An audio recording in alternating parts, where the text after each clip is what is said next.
So growing up, you were raised by your grandmother. Yes, yes, Grandma Nisi. Grandma Nisi. And tell me about that.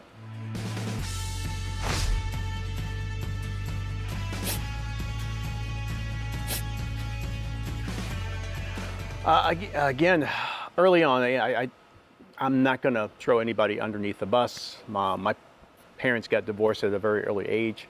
Spent a lot of time bouncing in between family members and also foster homes as well. My grandmother said, enough's enough. And even though all of her children were grown and my dad, she was not very, very happy with him. She said, I'm going to take control of the situation. So from the time I was 8 years old, I started living with her. And she's a person who, for all intents and purposes, she was my mom. And she raised me and she gave me a very strong sense of right and wrong and of joy and fun. And she's a person who changed my life. I wouldn't be who I am today had it not been for her stepping in and being like, well, truth of the matter is she's my first mentor, speaking of mentors. Yeah.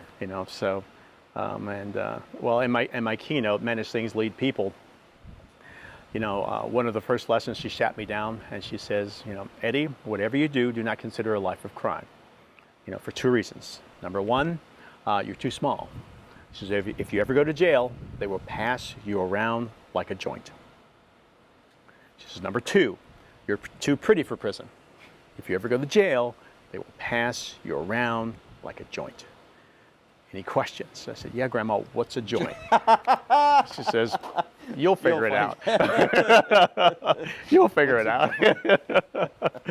So, but that's the type of wisdom that she had. She was very straightforward. She wouldn't sugarcoat things, etc.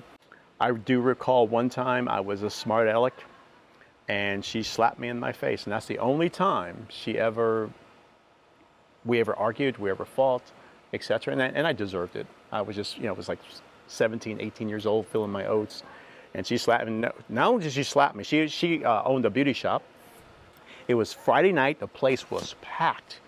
It was packed. So when I smarted off to her, she put down her equipment. Uh-oh. And she's under 5 feet tall.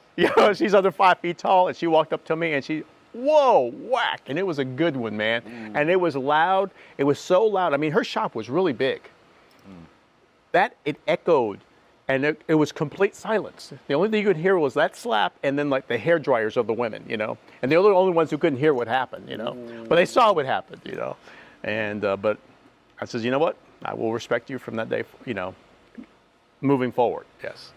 Did you learn, she had a business, did you learn any business skills from her, do you think? I can't say that I did. I will say this, that she worked really, really hard. I do remember this, my first Christmas. I'll never forget this.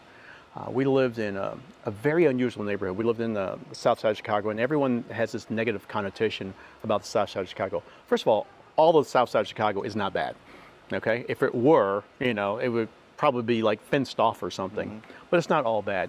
So we lived on 68th and Jeffrey, but the next block over, it was an upper middle class neighborhood. So I played with Jesse Jackson's kids. Muhammad Ali had a home in the neighborhood. There was a football player from Chicago Bears. His name was Gale Sayers. You had doctors, you had attorneys, you had lawyers, etc. So I grew up with those kids, playing with those kids. And we would play ice hockey every day after school. Every day after school. And I would have to borrow ice skates from the other kids. And my grandmother, again, she knew I liked ice skating, and my first Christmas, not only was there ice skates underneath the tree, there was also my first hockey stick as well. So, and I was completely surprised by that. So, and I didn't even know that she was even in tune to that. And so I'll never forget that Christmas as long as I live.